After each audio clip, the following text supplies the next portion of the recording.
The Real ID is a federally compliant form of identification that meets the security standards set by the Real ID Act.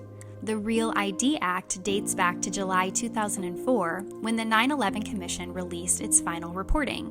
They recommended that the federal government set standards for identification documents. We have been told that the Real ID will be needed for various reasons like boarding a flight or accessing federal facilities. Kristi Noem, the head of the Department of Homeland Security, came out with this video announcing the Real ID. Kristi Noem, the United States Secretary of Homeland Security. If you plan on traveling, we need your help to prevent delays and to prove your identity. Get a Real ID. Starting May 7th, you will need a Real ID to travel by air or to visit federal buildings in the United States. These IDs keep our country safe because they help prevent fraud and they enhance security. Please do your part to protect our country. Go today and don't delay. To learn more, go to dhs.gov/real-ID. Thank you. The Real ID will have a star in the corner of your license, and you would have to go to your DMV to update it. The important takeaway here is that this is a national identification card. This ID is used for our federal government. The history of the Real ID. As mentioned in the opening of this video, Congress did as the 9/11 Commission report suggested. They passed the unconstitutional law requiring that all American citizens should be issued a national identification card, just rebranded and marketed with the name Real ID. In 2008, under Obama, the Department of Homeland Security issued a ruling requiring all states to conform to the Real ID. However, more than half the states refused it. And back in 2020, this topic was again revisited under Trump, but the Real ID was ultimately pushed back because of everything that was going on in the world. And now here we are in 2025, today, under Trump, and 34 states do still offer the standard state driver's license, but 5 states will only offer the Real ID. These states include Texas, Florida, Georgia, Mississippi, and Wyoming. Interestingly enough, those states are very red states. And just a personal opinion, a sidebar here, but how do you get a state that has the majority of Republicans or red to go along with such a tyrannous act as pushing a federal ID onto all citizens? Well, I would say just another normal government playbook here, manufacture a crisis to ensure the citizens will not only need a solution for their safety, but they'll be begging for a solution.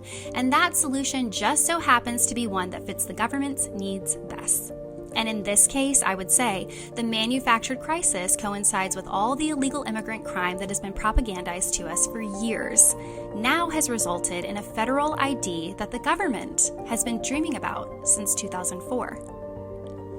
Just something to really consider here, as we've talked about propaganda many times on my videos, pre-planned solutions to manufactured problems. We see this cycle all the time.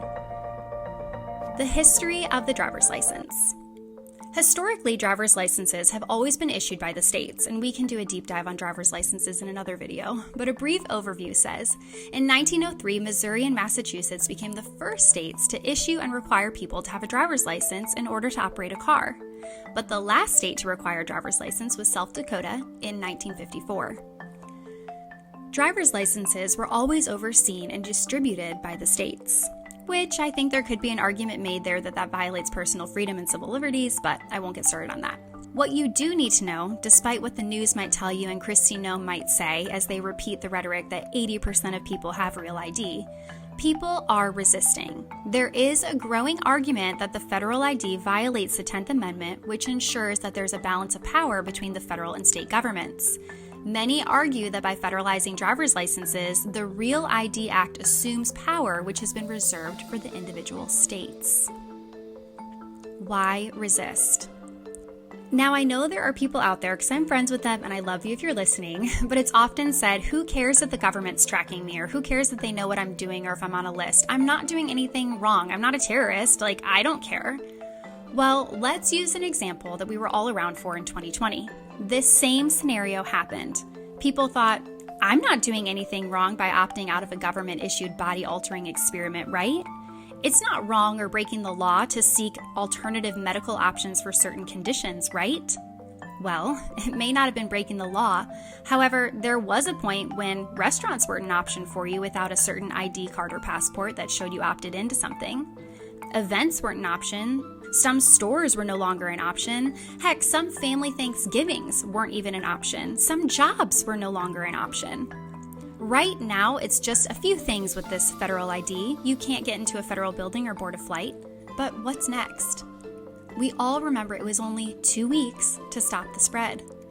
The federal government is slowly overstepping and trying to be gentle here. But what happens later? If you don't get a federal ID, do you not get insurance? You can't seek help at a hospital? You have to give your data to be surveilled by an algorithm to ensure you're not a domestic terrorist, and if your social media happens to say something they deem wrong, or you participate in something they disagree with, like a militia or a protest or even a church, you don't get to get your federal ID because the algorithm says so? We saw how far things went in 2020, and don't forget it. Don't be naive to think that something like that wouldn't happen again. This is not about national security. This is about control. And another big note to make here, the 2005 Real ID Act, under the official purpose or required uses language, is written like this. The term official purpose includes but is not limited to accessing federal facilities, boarding federal regulated commercial aircrafts, entering nuclear power plants, and any other purpose that the Secretary shall determine. Now that's a pretty liberal statement there at the end. Any other purpose that this person who's currently in that role sees as necessary. It might be someone you like now, but what happens when it's someone you don't like later? And for those of you who are Trump supporters, if you're watching this isn't being implemented by the left, if you still subscribe to the left-right narrative. This is the right. And while you might be excited it's going to help crack down on illegal immigration and make voting more secure, this Real ID will be in place no matter who is in control of your government. Can you imagine what someone you might think is an extreme leftist might do with this control? And furthermore, for those that love Doge, didn't America's savior Elon Musk and his Doge boys just parade a propaganda campaign displaying how much mismanagement and inefficiency that happens at the federal level in our federal government? Do we really want this type of control over our lives at such a large level? Just something to really try to objectively ponder and think about. And finally, friends, how does this connect to technocracy? Well, the ultimate goal for these federal IDs is digitization. The American Association of Motor Vehicle Administrators shared a testimony with the U.S. House Committee on Homeland Security on December 5, 2023, where they supported putting the Real ID on mobile phones where it could be accessed by the government and updated in real time. So your driver's license could be revoked literally by a click of a button. The video of this hearing and written testimony are also linked below if you'd like to check them out.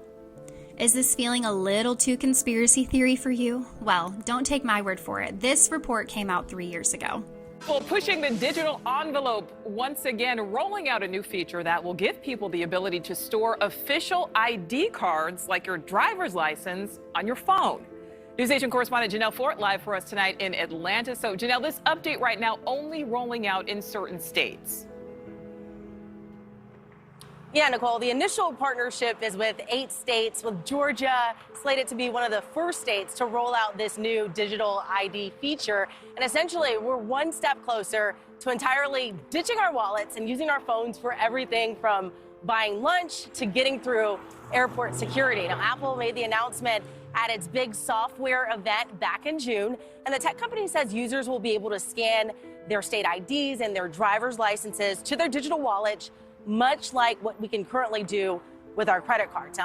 Currently, digital driver's licenses are becoming increasingly common in the United States, with 15 states currently supporting it and 11 plus states currently working on or they're in the process of adopting mobile digital licenses.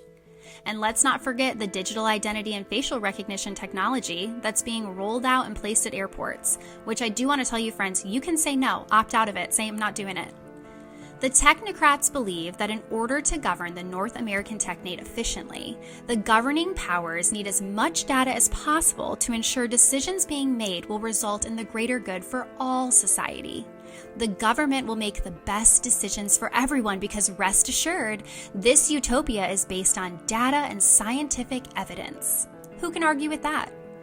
And while they may allow those who we would deem as experts to do the governing now, I'm certain that technocracy will be ruled by algorithm in the future. After all, who has more data and objectivity than AI?